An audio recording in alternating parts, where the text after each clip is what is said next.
আমার নবী করিম সাল্লাল্লাহু আলাইহি সাল্লাম যে সময় শিশুকালে যখন মক্কা শরীফের মধ্যে ওই মক্কা নগরের মধ্যে সবার আব্বাজান আসতো আর চলে যেত, আমার নবী পাক মা আমিনার কাছে বলতো, ও আমার আম্মা জান, সবার আব্বাজান আসে আর চলে যায়, কিন্তু আমি আমার আব্বাজানকে দেখতে পাই না, আমার আব্বাজান কোথায় আছে?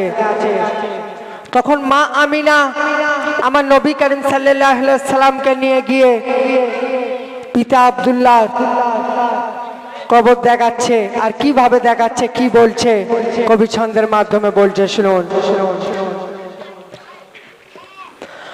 বলো বলো ও আম্মা জান, আমার পিতা কোথায় বলো না।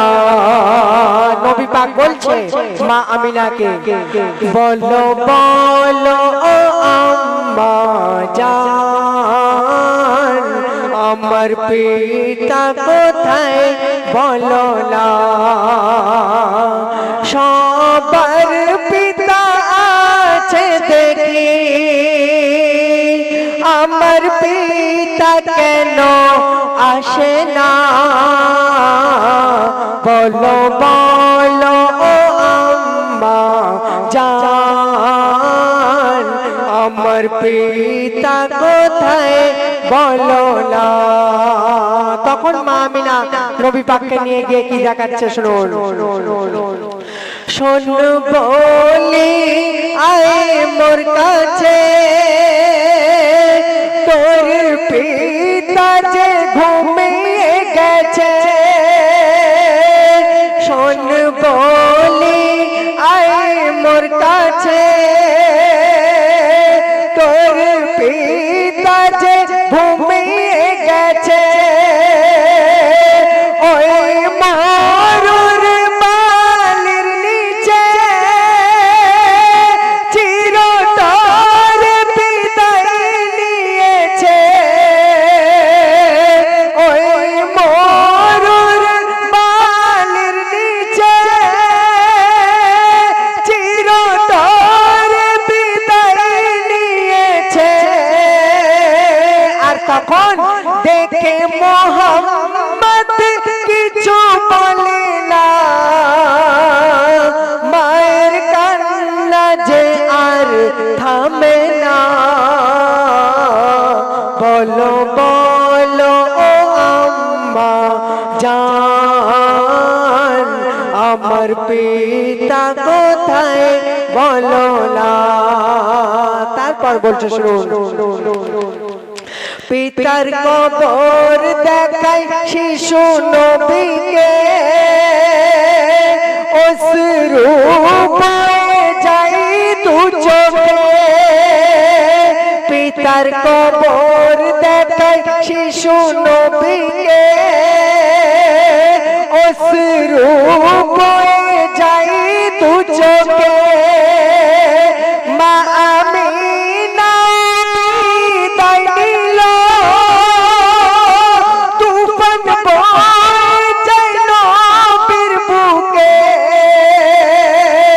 মা আমিনা বিদায় নিল, তুফান বয়ে যায় নবীর বুকে। আর তখন বাপ হারা শিশু মোহাম্মদ আজ মাকে হারায় দেখো না। বলো বলো ও আম্মা জান, আমার পিতা কোথায় বলো না। শেষ কথায় আমার নবী করিম সাল্লাল্লাহু আলাইহি সাল্লাম যখন আব্বা জানকে হারাবার পর আবার আম্মা জানকে হারিয়ে দিল, তখন দাদা মুতাল্লিব আমার নবী পাককে নিয়ে কি করছে, শুনুন। আর মহান রব্বুল আলামিন আল্লাহ পাক তার হাবিবকে কি বলছে, শুনুন। দাদা মুতাল্লিব বুকে টানে চুমা দেয় নবীর ছল ছল নয়নে। দাদা মুতালিব বুকে के टाने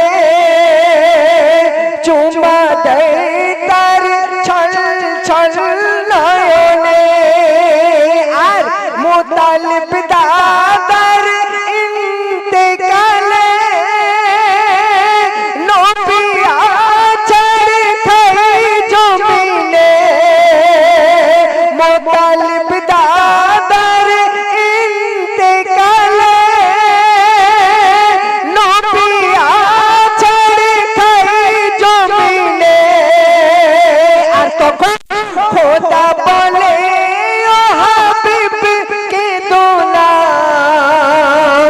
আমি আল্লাহ আমার নে বাপ মা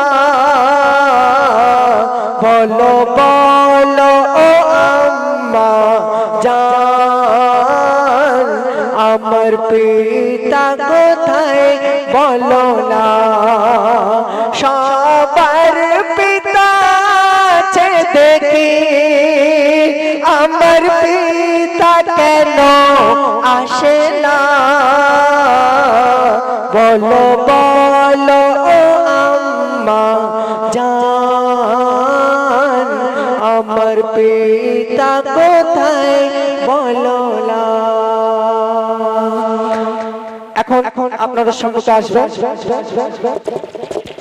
তো আসুন আসেন চার কণ্ঠস্বর শোনার জন্য আপনারা এখনো পর্যন্ত অধীর আগ্রহে বসে আছেন